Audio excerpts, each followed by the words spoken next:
Today, I want to comment on the recent media announcement that the European Union will only allow China to open factories if China is willing to share IP on their technology, intellectual property. In other words, if you open a factory here in Europe, you need to allow our factory operators the ability to see how everything is made and the capacity to copy it. And there are two schools of thought about this. One is that it's fair game, because China actually did that to the West 50 years ago. Fair enough. The other is that it's a draconian measure that will cause China to pull back and not operate in Europe. Also a fair opinion. Welcome to another of my takes on China, and let's take a look at why I actually think this is not a bad thing and why China will go along with it. Let me stress, this is an opinion. No one knows what China will decide to do, but based on what I'm going to tell you here, I think there's a chance China will cooperate, but not until the EU moves first, and I'll explain that in just a moment. Now, first of all, there are many accusations of all things, including China stealing IP. They're all over Western media. We see reports that China stole the IP. They stole our jobs. They can't innovate. They've only grown because of the US and its shared valued partners. And then when they did grow, China broke all the rules and economically coerced its smaller partners and used its military to protect its own interests. Very much projection there. We can put a few of these accusations to bed immediately. There isn't a single example that I can think of where China has economically coerced a smaller trading partner. Now, I know people will say, but what about those debt traps? And I say, go read a book. That's been well and truly debunked, and if you can find out and learn who Deborah Broughtingham is and what she said, and still claim there's a debt trap, then we aren't going to discuss it anymore because you are wasting my time. It's not misinformation, it's not misinterpretation, it's a lie. China has never, not once, sent military into any country anywhere to protect its economic interests. It does have a military presence in Djibouti, working with other countries to protect international shipping as part of the Combined Joint Task Force Horn of Africa, which has military contributions from 8 different countries, including the US, France and Japan are there too. So let's write off the military expansion myth too. Did China steal Western IP? Quite possible.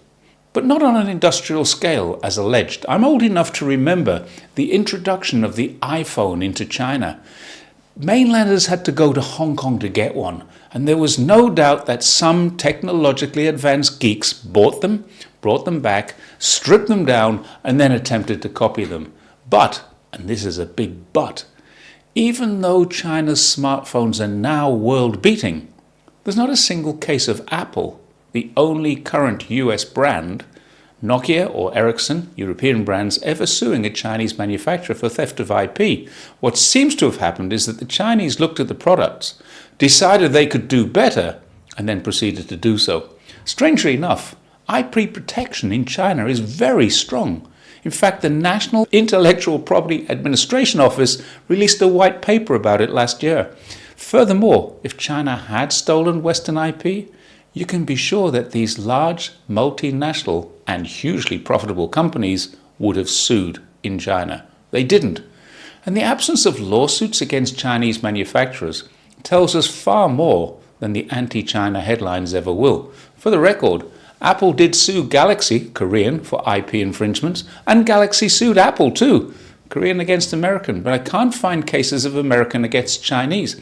Perhaps if you know of any, you can let me know in the comments. I do know of a Chinese company suing Apple. So there's 2 myths busted in one paragraph. China didn't steal mobile phone technology, and China can actually innovate. Obviously they can, because they now have the best phones, the best EVs, the best solar panels in the world, and they also have the best space station out of this world. Did China steal US or European jobs? Of course not. Let me give you an example through a story here. If you were a factory owner in America and you had 1,000 employees, say, earning 1,000 a month, at the time, USA was offshoring jobs, 47,000 a year was about the average, but let's make it simple. Each employee is actually costing you about $1,300 a month. When I was employing people in Australia 25 years ago, I would assess the salary that I wanted to offer, add 27% to the cost of that salary, and that would cover my overhead cost only for that one employee. It included payroll, tax, superannuation, and a few other things. This would have changed, but it's realistic enough to know that it still exists. So now you look at a factory in China where the salary was, say, $400 a month instead of $1,000, and the overhead was 10% instead of 27%. So each employee will save you about $800, $850. That's a lot of money. Let's look at the cost of your factory in China. It would be 1/10 or possibly even less than the cost of a factory in the USA. You need to add shipping and transportation costs, some packaging costs as well. But once you've done a cost-benefit analysis, you'd come to the conclusion that your return on investment working in China would be a very short period of time. Property taxes on the factory alone in the US would save many multiples of the costs of labor. Now multiply these numbers that some of the larger corporations which offshore did, and you'd know, for example, according to Forbes, 66% of all US companies have offshored one or more of their departments. I didn't know that, but the numbers are significant. Savings are significant too. But let's ask ourselves a serious question. When was the last time you recall the cost of a product manufactured by a Western corporation in China, or anywhere else for that matter, reducing? I know, if you're the same as me, I can't remember a time when it happened. Now consider this. Which companies are the world's most profitable? Apple is number 4. The number 1 is Saudi Aramco. And the next 8 are all well-known American corporations. The first Chinese company is at number 10, the ICBC, a Chinese bank. Now think about that for a moment. USA offshored its jobs, saved enormous amounts of cash, and now has 8 of the top 10 most profitable companies in the world. Lower costs don't benefit the country because they aren't paying more tax. The workers don't get any benefit because they haven't got jobs. The consumers don't get any benefit because the savings aren't passed on. They benefit the executives and the CEOs who for the last 50 years have been getting progressively richer and progressively more powerful while their customers and former workers are getting screwed. How is that China's fault? China didn't steal the jobs. The elites sold them out. What China did was to gratefully accept the opportunity. It bided its time while investing in its hard-working people and its infrastructure so that while US lives and lifestyles were and are deteriorating, Chinese were and are improving. It took 50 years, but it's paid off with education in China being so much better than in the West, with lifestyles, incomes and living standards all improving in China. China has now leapfrogged the West, and in particular the USA, in every measurable lifestyle metric. And now the US and Europe are complaining. They want China to share. And guess what? China will. China is willing to share.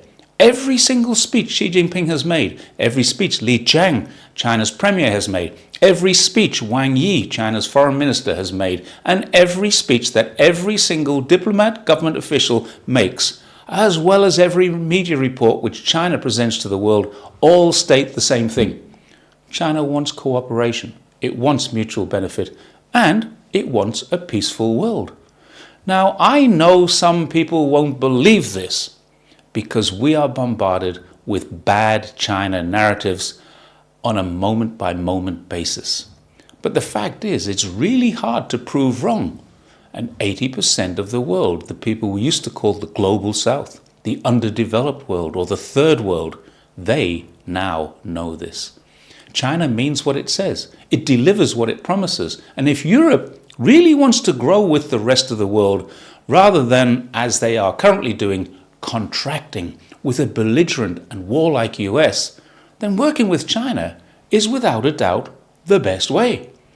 In order to cooperate with China and have China share its leading technologies with the rest of the world has to pay attention to one thing.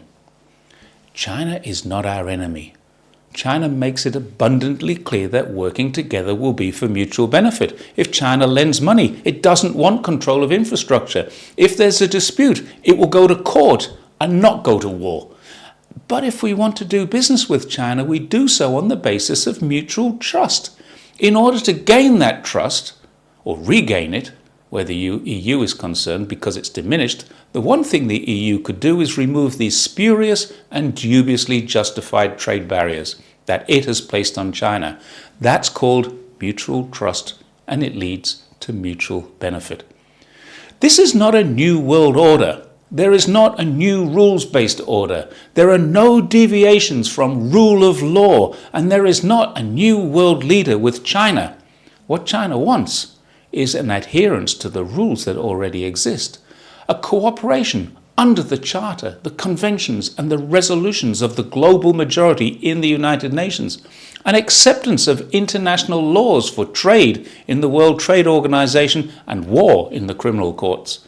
China hasn't tried to change the World Trade Organization, it uses and applies the rules of it.